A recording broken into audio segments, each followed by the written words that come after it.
तो आज हम पढ़ने वाले हैं चैप्टर 9 ग्रेविटेशनल फोर्स। ओके, तो फर्स्ट ग्रेविटेशनल फोर्स किसे कहेंगे? तो कि कोई अर्थ के ऊपर खड़े हैं तो ग्रेविटी की वजह से खड़े होके कोई हम ऑब्जेक्ट के ऊपर से नीचे फेंकेंगे तो अर्थ की हमारी अर्थ के डाउन साइड में है तो कि वो कहाँ जाएगी? तो कि अर्थ की साइड में ऑब्जेक्ट का मास हम सब है अर्थ का मास से क्या है, हमारा मास कम है इसलिए अर्थ हमें क्या कर रही है, अट्रैक्ट कर रही है। वो क्या है? Gravitational force. तो any object attract each other object, कोई ऑब्जेक्ट ना दूसरे ऑब्जेक्ट को कोई थोड़ा सा थोड़ा क्या करेगा, अट्रैक्शन करेगा। तो हमें है ना इस चैप्टर में एक मोस्ट इम्पोर्टेंट टॉपिक है universal law of gravitation. First universal law of gravitation.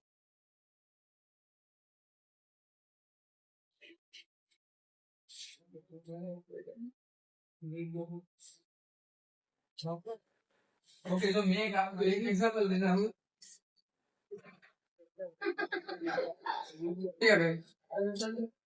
बस हमें आज क्या पढ़ना, यूनिवर्सल लॉ ग्रेविटेशनल फोर्स। क्योंकि ये हमारे के अर्थ का मास है एम और ये क्या, कोई ऑब्जेक्ट या फिर कोई मून का मास। तो कि अर्थ का मास क्या होगा? मून के मास से ज्यादा होगा। अर्थ का मास कोई भी छोटा सा ऑब्जेक्ट है उससे क्या होगा, ज्यादा होगा। तो अर्थ क्या करेगा, दूसरे ऑब्जेक्ट को क्या करेंगे, उसकी तरह फोर्स अट्रैक्ट करेगा, तो उसको क्या बोलेंगे, ग्रेविटेशनल फोर्स।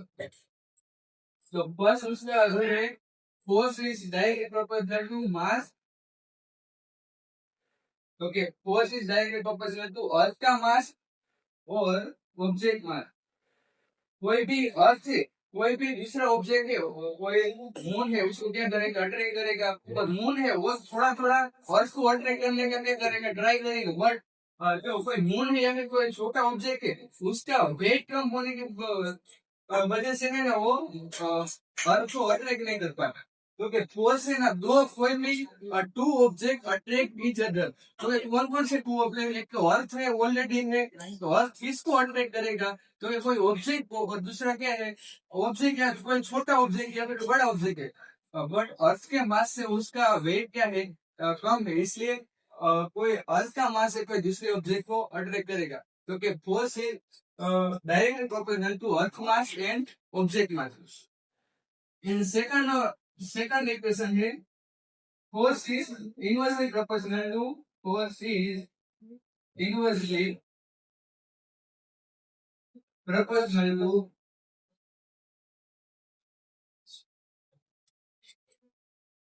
to distance,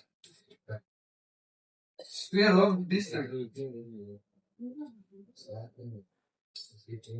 तो डिस्टेंस इसके जो कोई हमारे अर्थ से लेकर कोई मून तक या फिर ऑब्जेक्ट तक जाना है तो उसका भी डिस्टेंस होगा, और मून से लेकर अर्थ तक जाना है तो उसका भी डिस्टेंस होगा। इसलिए क्या लेना है, force is inversely proportional to distance.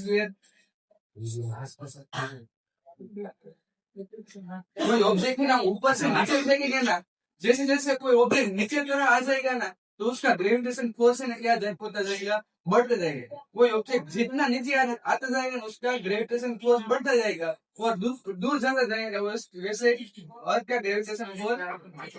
और सेकंड इक्वेशन क्या होगा, force is inversely proportional to 1/d square. तो अब क्या करना है, इक्वेशन 1 एंड इक्वेशन 2 को क्या कर देना है, कंबाइन। तो यहाँ लिखो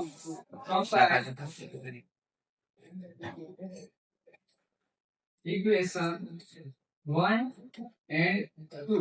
इक्वेशन 1 क्या है, तो क्या force is directly proportional mass multiply object mass, capital M multiply small m, और डिनोमिनेटर में क्या आएगा, इनवर्सली प्रोपोर्शनल टू किससे है, डिस्टेंस स्क्वायर से। अब आपने देखा कोई हमें फोर्स, तो कि अर्थ से कोई दूसरे ऑब्जेक्ट को अट्रैक्ट कर रहा है तो उसके ऊपर कैसा फोर्स लग रहा है, अर्थ कैसा फोर्स से अट्रैक्ट करेगा उसको, ग्रेविटेशन फोर्स से अट्रैक्ट करेगा। तो अब प्रोपोर्शनल की साइन को निकाल कर क्या लिखना है, इक्वल टू की साइन लिखनी है, और प्रोपोर्शनल की साइन निकालेंगे इसलिए यहाँ क्या लिखना है, जी। ओके, ग्रेविटेशन का साइन क्या लिखनी है, जी, और ऐसे लिख देना है एम मल्टीप्लाई एम, और डिनोमिनेटर में आएगा D square, M multiply M, और डिनोमिनेटर में आएगा डी स्क्वायर। तो ये हमारा फॉर्मूला हुआ फोर्स का ये इक्वेशन नंबर थर्ड दे दो इसको ओके फोर्स फाइंड करने का फॉर्मूला भी है G M multiply M upon this G के से कंप्लीट क्योंकि कोई दूसरा ऑब्जेक्ट नहीं अर्थ के करे उसको ग्रेविटेशन फोर्स की वजह से अट्रैक्ट कर रहा है जी लिखा प्रोपोर्शनल की साइन निकालना था अब हमें कोई जी फाइंड करना है क्या फाइंड करना है जी तो जी इज इक्वल टू क्या होगा G is equal to F T square और डिनोमिनेटर में क्या आएगा mass multiply object mass G is equal to F D square और डिनोमिनेटर में आएगा मास मल्टीप्लाई ऑब्जेक्ट मास बाद में उसका फ्रीक्वेंसी लिख देंगे क्योंकि एक को क्या कहेंगे फोर्स कहेंगे डी को क्या कहेंगे डिस्टेंस कहेंगे एम को क्या कहेंगे अर्थ मास और स्मॉल एम को क्या बोलेंगे object mass and G is equal to gravitational force और ये हमारा इक्वेशन हो गई fourth equation okay and of तो ग्रेविटी जी की वैल्यू क्या है 6.67 मल्टीप्लाई 10 टू -11